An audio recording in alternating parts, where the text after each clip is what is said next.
اعوذ باللہ من الشیطان الرجیم بسم اللہ الرحمن الرحیم اللہم صلی علی محمد و آل محمد۔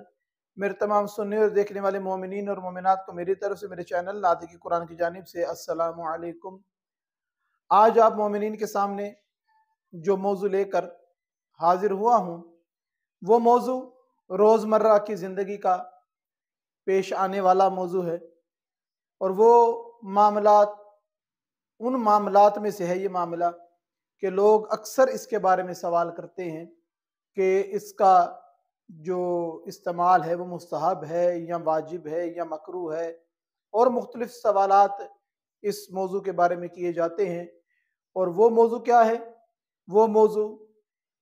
انگوٹھی کا پہننا، انگشتری کا پہننا مستحب ہے، مکروہ ہے، جو نگینہ لگا ہوا ہے اس کے بارے میں کیا احکامات ہیں، اور کس ہاتھ میں انگوٹھی پہننی چاہیے، کون سی انگوٹھی نہیں پہننی چاہیے، یہ ساری چیزیں جو ہیں آج آہستہ آہستہ آپ کے سامنے پیش کریں گے۔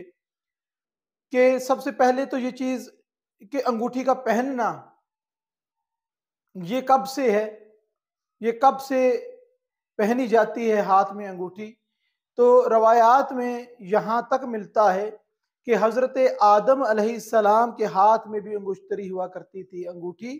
جناب آدم علیہ السلام کے ہاتھ میں بھی ہوا کرتی تھی، اور پروردگار کے جتنے انبیاء آئے سب کے ہاتھوں میں کوئی نہ کوئی انگوٹھی ہوا کرتی تھی، اور خود جناب ختمی مرتبت حضرت محمد مصطفیٰ صلی اللہ علیہ وسلم کے بھی ہاتھ میں انگوٹھی موجود ہوتی تھی، اور جناب سرور کائنات حضرت محمد مصطفیٰ صلی اللہ علیہ وسلم کے بعد ان کے جو نائبین ہیں جناب علی علیہ السلام سے لے کر باقی آگے جتنے نائبین ہیں ان سب کے ہاتھ میں بھی کوئی نہ کوئی انگوٹھی موجود رہتی تھی۔ اور اس کے علاوہ جتنے اولیاء ہیں، اوصیاء ہیں، جتنے مراجع اور مجتہدین ہیں، جتنے صالح مومنین ہیں، سب اپنے ہاتھوں میں کوئی نہ کوئی انگشتری، کوئی نہ کوئی انگوٹھی، کوئی نہ کوئی نگینہ ضرور پہنتے ہیں۔ علامہ مجلسی نے انگوٹھی پہننے کے مستحب ہونے پر بیان کیا کہ بے شمار احادیث موجود ہیں کہ جس سے ثابت ہے کہ انگوٹھی پہننا مستحب عمل ہے۔ اب یہاں پر جو معاملہ پیش آتا ہے، دو قسم کے افراد ہیں۔ ایک تو وہ ہیں جو سرے سے ہی اس انگوٹھی کا، اس پتھر کا انکار کرتے ہیں کہ انگوٹھی پہننا، کوئی نگینہ ہاتھ میں رکھنا یہ ایسے ہی ہے جیسے خدا کو چھوڑ کے پتھروں کی پوجا کرنا، پتھروں کی پرستش کرنا، یہ شرک ہے، یہ نہیں کرنا چاہیے۔ اور دوسرا وہ کہ لوگ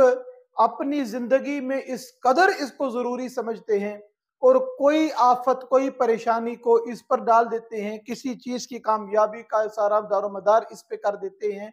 جو کہ بالکل بھی درست چیز نہیں ہے۔ معصوم علیہ السلام کی زندگی میں ملتا ہے کہ معصوم علیہ السلام کس موقع پر کون سی انگشتری استعمال کیا کرتے تھے، کون سا نگینہ پہن کے جایا کرتے تھے۔ جناب امیر علیہ السلام جب جنگ پہ جاتے تھے تو کون سی انگشتری پہنتے تھے۔ جناب سرور کائنات اور ائمہ طہار اپنے ہاتھوں میں کون کون سی انگشتری رکھتے تھے، اور علماء فقہا کے ہاتھ میں کون کون سے نگینے ان کے ہاتھوں کی زینت ہوا کرتے تھے۔ یہ سب انشاءاللہ آئندہ آنے والی ویڈیوز میں بھی باری باری ان چیزوں کا ذکر کیا جائے گا۔ ابھی چند سوالات جو عوام الناس میں پائے جاتے ہیں، جو اکثر پوچھے جاتے ہیں کہ جو نگینہ ہم نے پہننا ہے اس نگینے کا ہمارے نام سے مطابقت رکھنا، ہماری تاریخ پیدائش سے، ڈیٹ آف برتھ سے مطابقت رکھنا، کیا یہ ضروری ہے؟ تو شریعت میں اس قسم کا کوئی حکم، کوئی روایت نہیں ملتی کہ وہ آپ کے لیے مطابقت رکھنا اس کا نام کے اعتبار سے یا تاریخ کے اعتبار سے کوئی معتبر ہو، کوئی روایت نہیں ملتی۔ یہ فیروزہ پہننا، عقیق پہننا،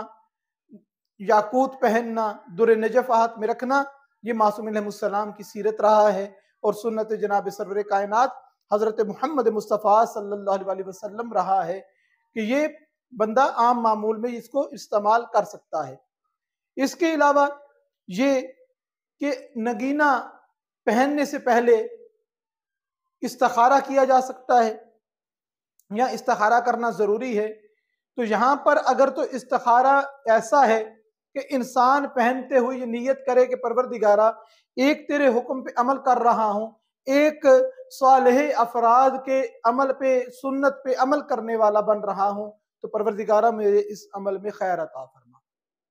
تو فقط یہ کافی ہے، وگرنہ یہ تسبیح کے ساتھ یا کسی بھی طریقے سے استخارہ کرنے کی ضرورت انگوٹھی پہننے کے لیے ضروری نہیں ہے۔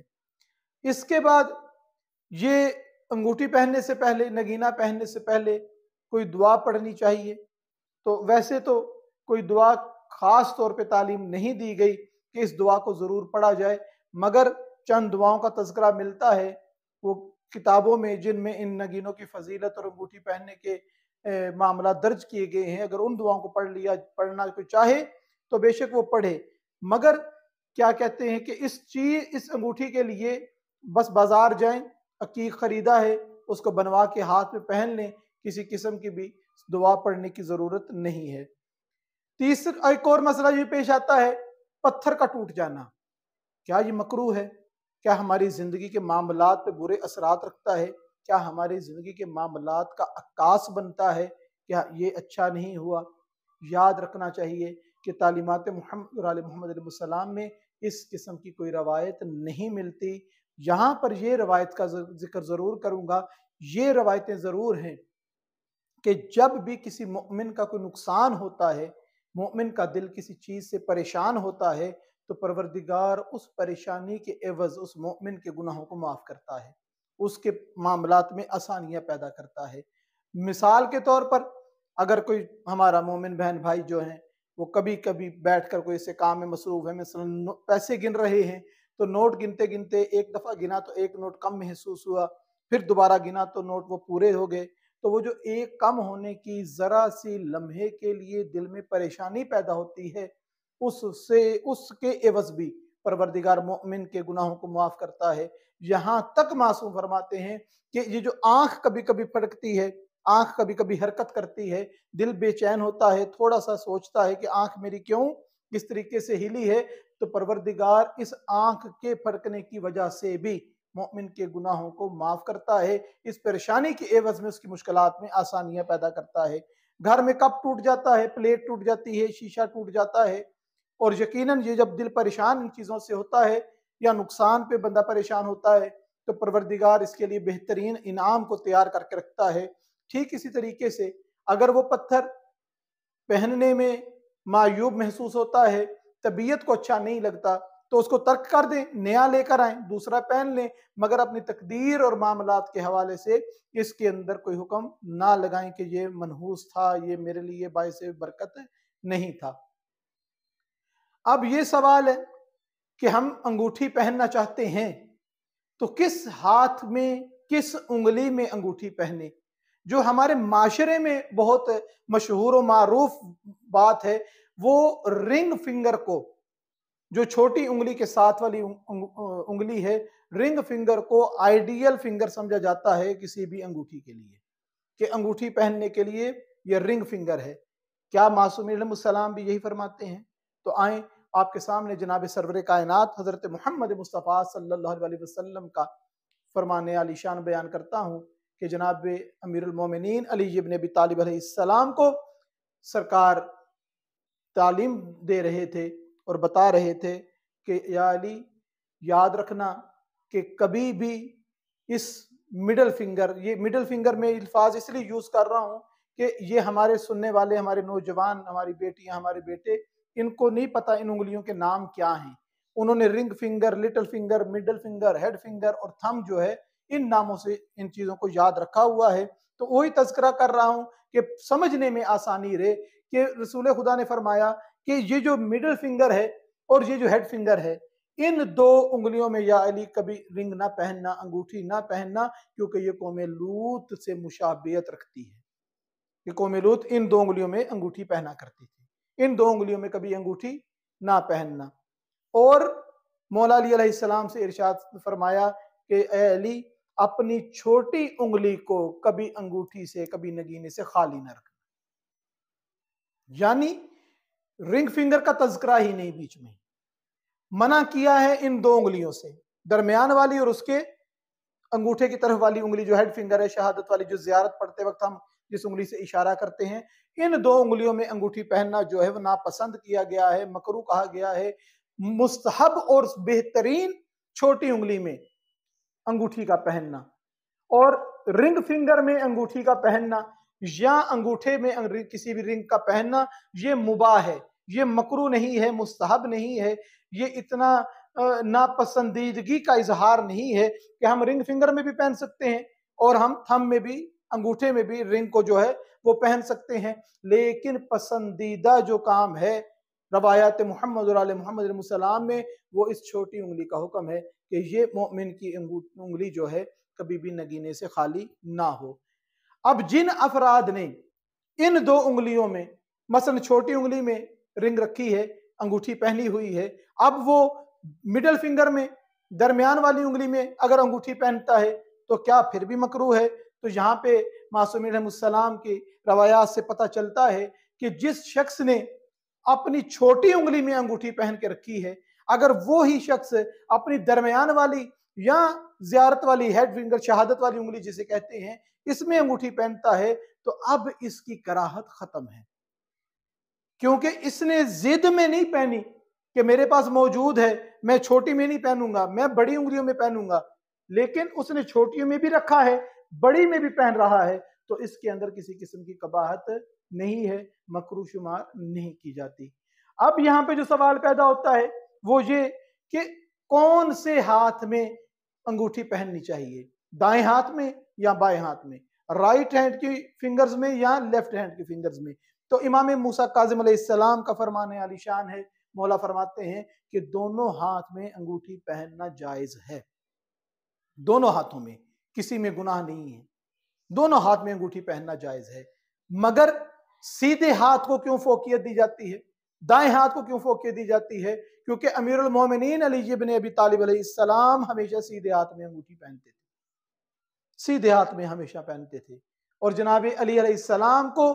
دائیں ہاتھ والوں کا امام کہا گیا ہے کہ سیدھے ہاتھ والوں کے امام امام علی علیہ السلام ہیں۔ تو جتنے بھی شیعان علی بن ابی طالب علیہ السلام ہیں، جتنے بھی محبان مولا امیر المومنین علی بن ابی طالب علیہ السلام ہیں، وہ سب کوشش کرتے ہیں کہ ہم سیدھے ہاتھ میں ہی نگینہ رکھیں، انگوٹھی جو ہے وہ سیدھے ہاتھ میں پہنیں، وگرنہ دوسرے ہاتھ میں پہننا جو ہے وہ بھی گناہ نہیں ہے، برا تصور نہیں کیا جاتا۔ ہاں ایک وجہ جو بیان کی جاتی ہے کہ وہ کون سی وجہ ہے کہ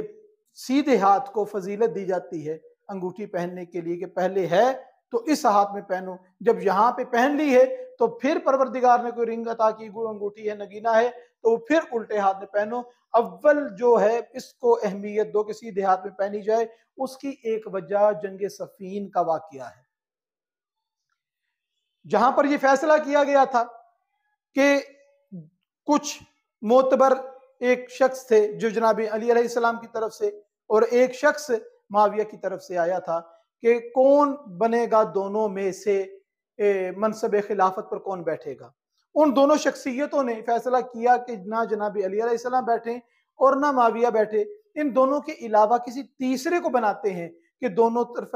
طرفوں کا جھگڑا ہے وہ ختم ہو جائے۔ انتہائی سادہ لوگ، انتہائی شریف النفس بزرگ تھے جو جناب امیر کی طرف سے کھڑے ہوئے، اور انہوں نے میٹنگ کے جو عہد و پیمان تھے اس کے مطابق یہ اعلان کرنا تھا کہ میں جناب علی علیہ السلام کو اس منصب سے معزول کرتا ہوں، اور اسی طریقے سے معاویہ کے ساتھی کو بھی اعلان کرنا تھا۔ مگر جب جناب علی علیہ السلام کی طرف سے جو بنے ہوئے تھے وکیل، انہوں نے اعلان کیا کہ میں اس منصب سے جناب علی علیہ السلام کو ہٹاتا ہوں، تو اب جو معاویہ کی طرف سے نامزد تھا بندہ، اس نے چالاکی اور عیاری سے کام لیا اور وہاں مجمع میں کھڑے ہو کے سب کو کہا کہ ان بزرگوں نے مولا علی علیہ السلام کو منصب خلافت سے ایسے جدا کیا جیسے میں نے سیدھے ہاتھ سے انگوٹھی کو اتارا، اور